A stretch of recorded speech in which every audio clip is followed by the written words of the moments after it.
Assalamualaikum warahmatullahi wabarakatuh. Kembali lagi di channel Filosofi Waktu, tempat di mana kita bersama-sama belajar, merenung, dan memperkuat iman. Di sini kita akan mengulas kisah-kisah inspiratif, sejarah Islam yang agung, hingga hikmah dari ayat-ayat suci Al-Quran dan hadis Nabi. Semoga setiap detik yang Anda luangkan di channel ini menjadi amal jariyah yang terus mengalir pahalanya. Tanpa berlama-lama lagi, kita mulai perjalanan ilmu hari ini. Salah seorang tokoh politik dengan ringan menganjurkan agar para pemuda pengangguran menikahi janda kaya sambil mengutip analogi pernikahan Nabi Muhammad SAW dengan Sayyidah Khadijah. Pernyataan ini bukan hanya merupakan analogi yang keliru, tetapi juga bertentangan dengan fakta sejarah. Sebelum membahas sejarah kenabian, penting untuk mempertanyakan terlebih dahulu istilah pengangguran yang digunakan oleh politisi tersebut. Besar kemungkinan ia memahami pengangguran sebagai lawan dari pekerja dalam konteks modern, yakni seseorang yang memiliki profesi tertentu dengan penghasilan tetap. Barangkali politisi ini membayangkan pekerjaan sebagai karir formal dalam sebuah perusahaan dengan struktur gaji yang telah ditentukan. Padahal Nabi Muhammad SAW tidak pernah menjalani model pekerjaan seperti itu, mengingat sistem kerja semacam itu baru muncul pada era kapitalisme awal di abad ke-19 Masehi.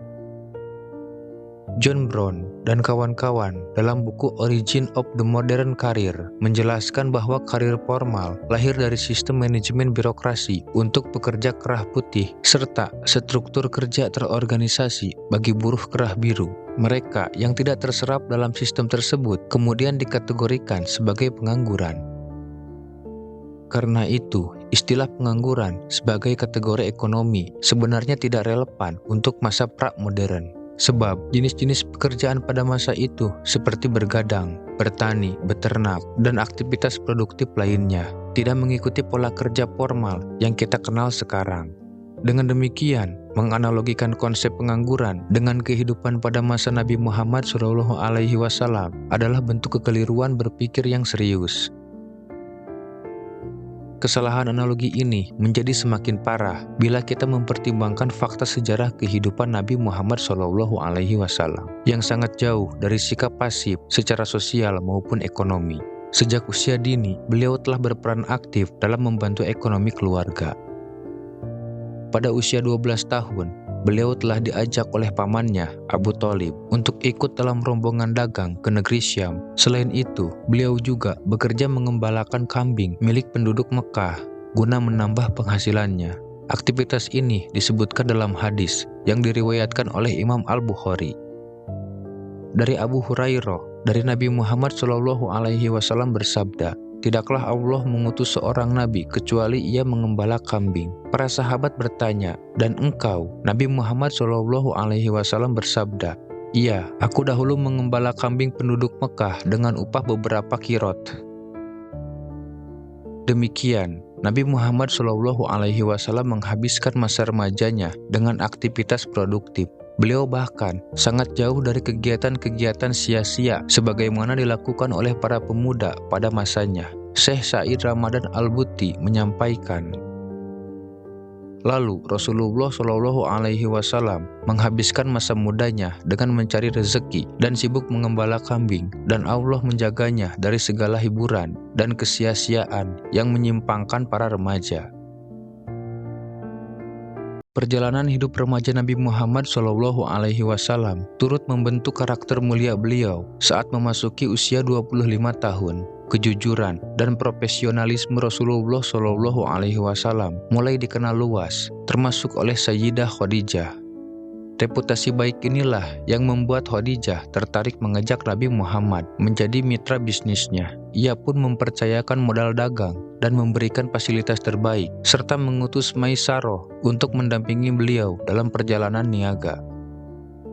Ibnu Hisham mengutip Ibnu Ishaq meriwayatkan kisah ini dalam kitab sirahnya.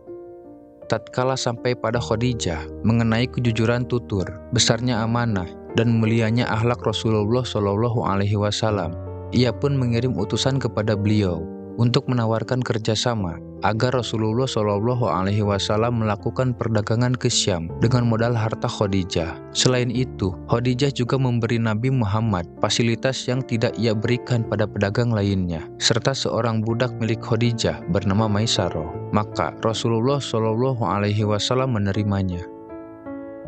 Singkat cerita, dari perjalanan bisnis tersebut, Rasulullah Shallallahu Alaihi Wasallam berhasil meraih kesuksesan besar dengan menggandakan modal yang diberikan oleh Sayyidah Khadijah. Melihat profesionalisme Nabi Muhammad serta laporan langsung dari Maisarah tentang akhlak mulia dan berbagai keajaiban yang menyertainya, Khadijah pun mantap meminang beliau sebagai suami.